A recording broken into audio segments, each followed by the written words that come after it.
Next problem, solve the integral of 1 over 4x squared plus 1.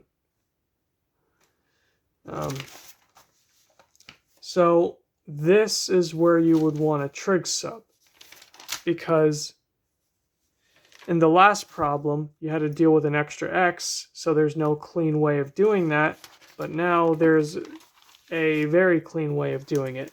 Even though there's a coefficient in the front, I'll explain how to deal with that in a minute.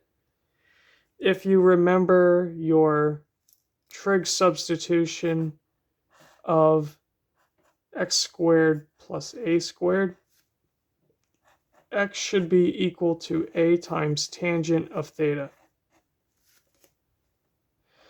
Now, you only got one problem here. This isn't x squared plus a squared. This is 4x squared plus a squared. That means you gotta take half of your a. So this would actually turn into 1/2. Well, I'll show you a little bit on why it's half and not a fourth or something. 1/2 tangent theta. So you have the square root of 4x squared plus 1. This is the same as saying square root of 2x squared plus 1. So in some sense, this should actually be 2x, and then this would be your a, but then you would divide it both sides by 2, and then you would end up with x is equal to 1/2 tangent theta. So if that makes a little more sense. So when you take the derivative of your x, of course the derivative of tangent theta is secant squared theta d theta, which now we could turn this integral into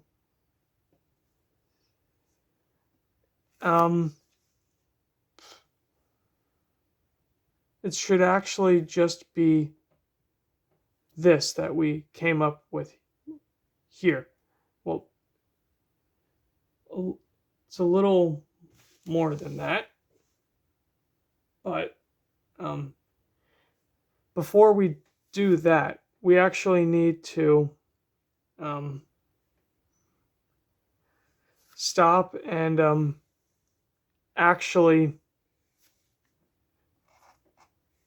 write down what our theta is equal to as well. So when you switch the sides of theta and x, you end up with an inverse tangent because you're moving the tangent over to the other side.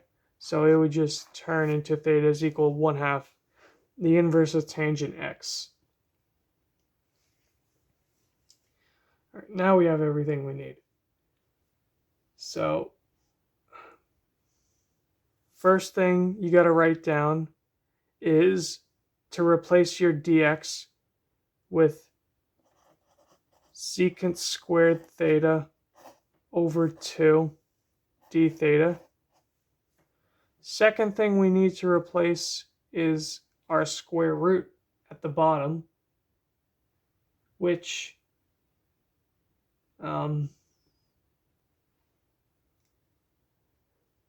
for us is going to be, well, square root.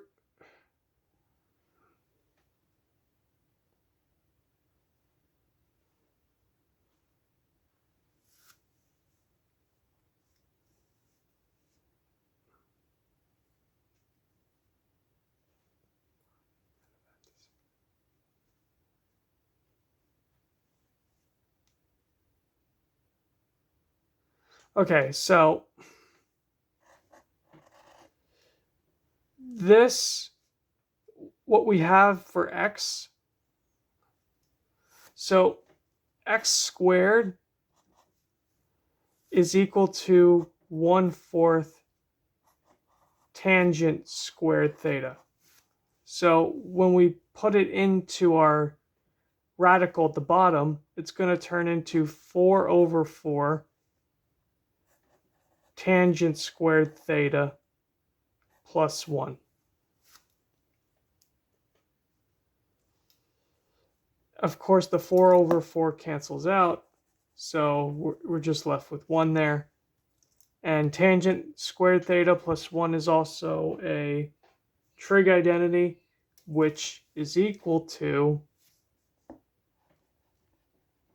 well, tangent squared theta plus 1 is equal to secant squared theta. Then when you get rid of this squared, when you get rid of the squared exponent and the radical, you're then left with just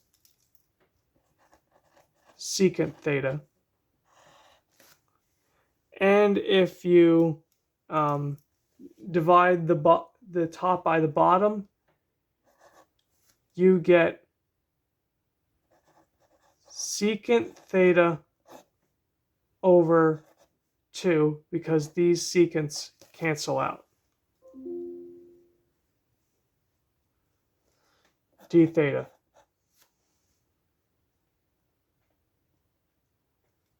This 1/2 that's here is a constant, so you take that out of the radical, out of the integral. And now the integral of secant theta is 1/2 times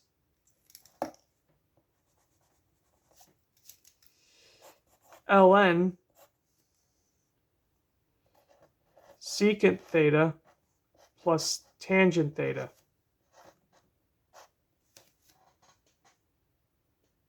Now we got to substitute back in our theta, which we found earlier. So this turns into 1/2 ln secant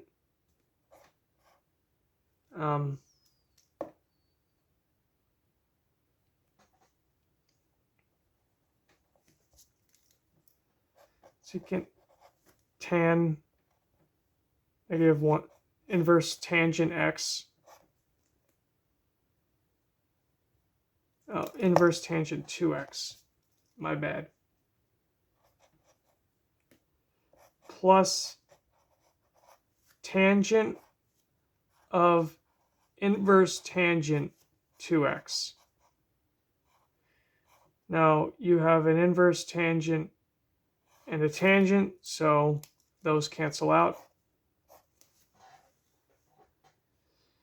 Remember the secant. Remember secant is equal to 1/cosine theta. And tangent, secant theta, not just secant. And tangent theta is equal to sine theta over cosine theta.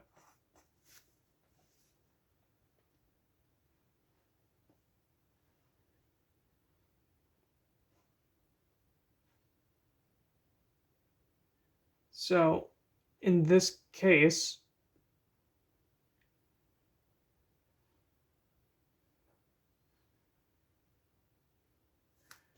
well, in either case,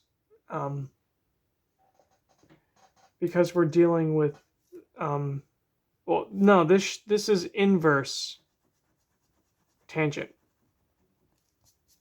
So it'd actually be cosine theta over sine theta.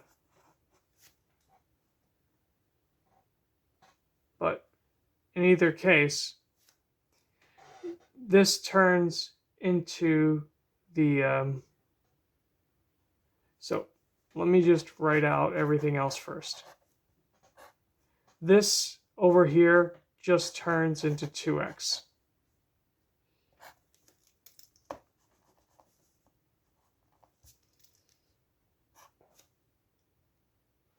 While this actually turns back into our original radical.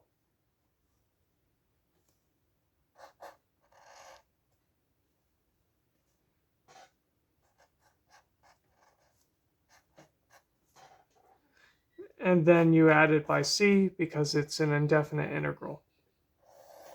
That's how you solve that problem. We're around halfway there now.